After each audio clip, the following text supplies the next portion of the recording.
Ladies and gentlemen, I am here to tell you the truth, the whole truth, and nothing but the truth. I am a bachelor. I have always been a bachelor, and I always will be one. Many of my married friends try to persuade me to marry, but I have always refused, and I always will refuse. I see some people in the audience smiling in a knowing sort of way. Smile on, friends. The joke is not on me. Now, please don't misunderstand. I am a bachelor through inclination, not necessity. Please observe, ladies and gentlemen, I am not without personal charms. As a matter of fact, I am quite attractive.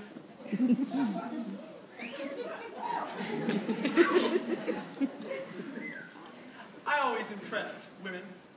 I simply cannot help it. There is something to me, if you know what I mean. Indeed, hundreds, may I say thousands of delightful females, witty and young, bold and beautiful, healthy and wealthy. Yes, indeed, thousands of them insisted on making my acquaintance. Many of the most intelligent have even proposed to me. But of course, I turned them all down. Every one. Of course, whenever I meet a young woman, I talk to her, I am kind to her. But when the crisis comes, my answer is always an emphatic no! My friend, I have been giving these lectures throughout the civilized world. I have received thousands of letters from unhappy husbands expressing the fervent wish that they had heard me sooner. I have received dozens of letters from engaged couples who, upon hearing me, broke off their engagements to follow my example. I have also received a few letters from indignant wives threatening me with, but we need not go into that. The point is, my work is having results, amazing results. But if I had only saved one poor soul from jumping into the heaving waters of matrimony, I should feel my labors were not in vain. All right, I'm ready.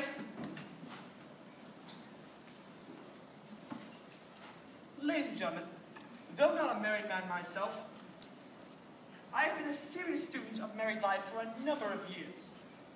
I have accumulated and studied a number of case histories. Indeed, I may say I am an expert on marriage. You could hardly expect a married man to be honest about his condition, could you? Certainly not. He wouldn't dare. But I, on the other hand, ladies and gentlemen, can view the whole problem of marriage dispassionately and scientifically from the lofty mountain of bachelorhood. Now, I have examined marriage in all its aspects, and believe me, it has many. And the thing that always strikes me very forcibly is the contrast between the courtship days and the married life, between the before and the after. And in this connection, please permit me to introduce to you, ladies and gentlemen, our two very good friends, Algernon and Henrietta. How do you do? Both, as you can see, are charming young people. Turn around, my dears. Not bad, eh? I have selected them because they are representative of their age and sex. Their experience is typical to that of most unthinking young couples, and I regret to say, most young couples are unthinking. Now who have we here? Life isn't Henrietta's mother. How do you do? They are very well. And how are you? I'm fine. That's splendid. And here we have Ida May, Henrietta's young sister. Hi! Now I'm sure you're all very aware that mothers and relatives play a very important part in the life of every married couple. Yes, indeed they do. Ida May, of course, is unmarried. She's a cute little number, don't you think? Thanks. Yeah, welcome, I'm sure. And finally, allow me to introduce you to Aunt Emma, Henrietta's mother's sister.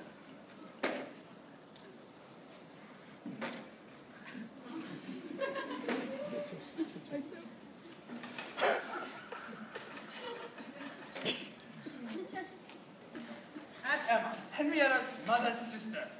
Howdy, folks. Aunt Emma is a dear soul. She comes from the country. And now, ladies and gentlemen, with the assistance of Algernon and Henrietta and these lovely relatives of hers, we have produced a series of living lectures. Now, these are more than lectures. These are significant slices, as it were, carved from the very body of their experience. Every scene, every word, every action which you will witness has been lived by them. They will solemnly swear to the truth of my statement. We swear. And it is these living lectures which will show you, ladies and gentlemen, why I am a bachelor. All right, lights.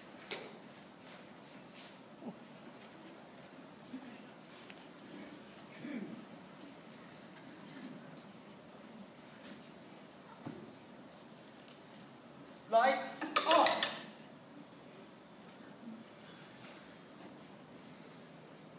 This is Henrietta's home. Charming home of charming people. This is the door. These are the steps leading up to the door. This is the walk leading up to the steps. It is a summer night. Rather late. There is a moon. Moon, please. And you can hear a mockingbird calling out to its mate.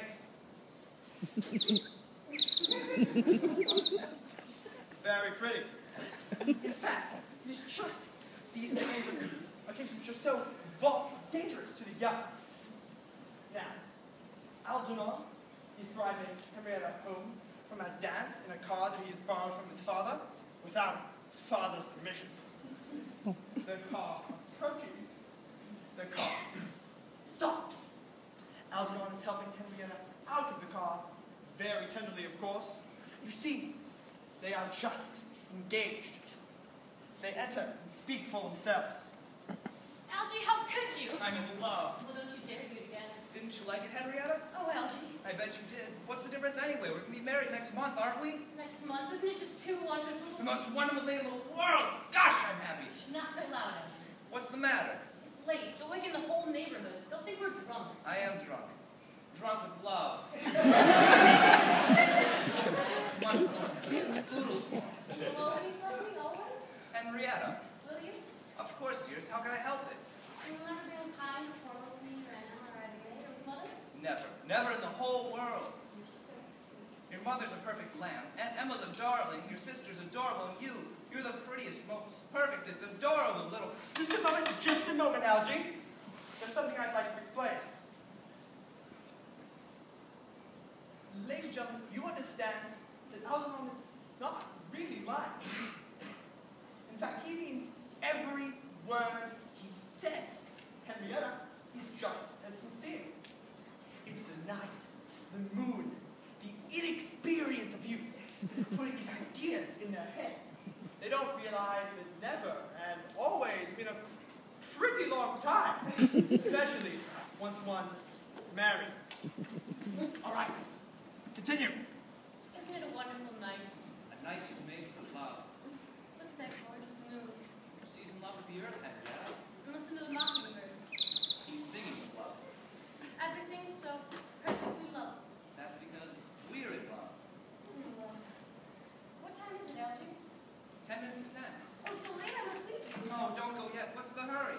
I must, Algie. No, don't be bad. I told Mother I'd return by 9:30. I wouldn't want her to worry. I've enjoyed myself so much. Can't I come in for a while? Oh, no, Algie. Why not? Mother and Anna are in bed. They wouldn't like it. Good night, my dear, sweet future husband. Good night, my sweetheart. And lights out.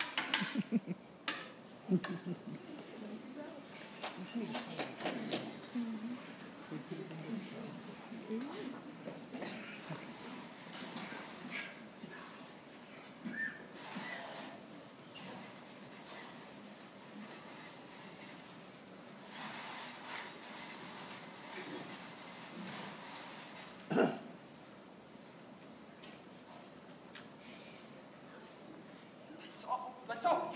2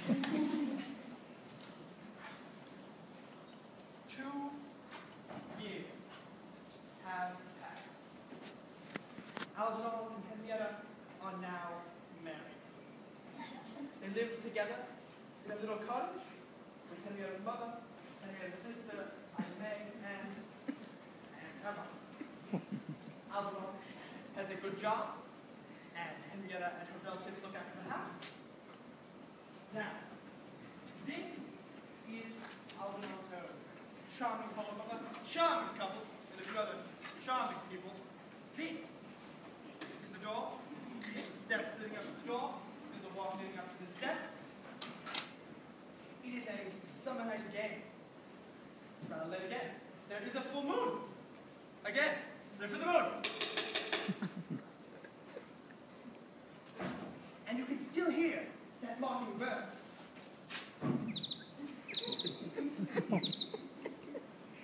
Now, Algernon is taking Henrietta home from the theater. It is their wedding anniversary, and they have been celebrating. Henrietta had wanted to bring along her mother, Ida May, and Aunt Emma to help with the celebration, but Algernon put his foot down. Here they come now. Algernon driving, this time in his own car. The car approaches. The car stops. Algernon and Henrietta enter, talking. For goodness sake, stop nagging, Will. You've been at it since we left the theater. I don't nag.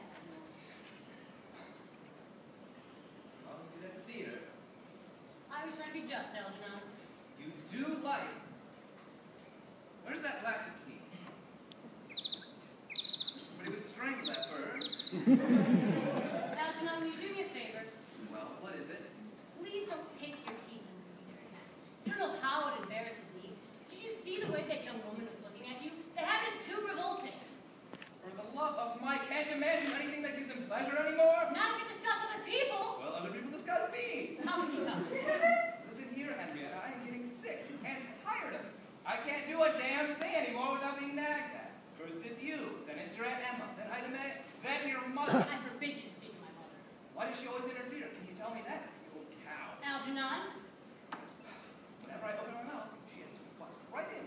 I've never, in all of my life, seen Will such you a... stop? No, I won't. It's the truth, and you know it. It's nothing of the kind. Mother's never said a word except for your own good. My own good. My own... Ah! My own good. That's rich. Where is that last key? And I suppose your Aunt Emma and I may only nag you for as well? Of course. Of course, tell me this. Did I marry you, or did I marry your whole family? Just about fed up. Algie? Algernon? What is it? Are you forgetting so quickly? Forgetting what? Why, it's our anniversary. Only 2 years ago. It's like 20 to me. I was ashamed of you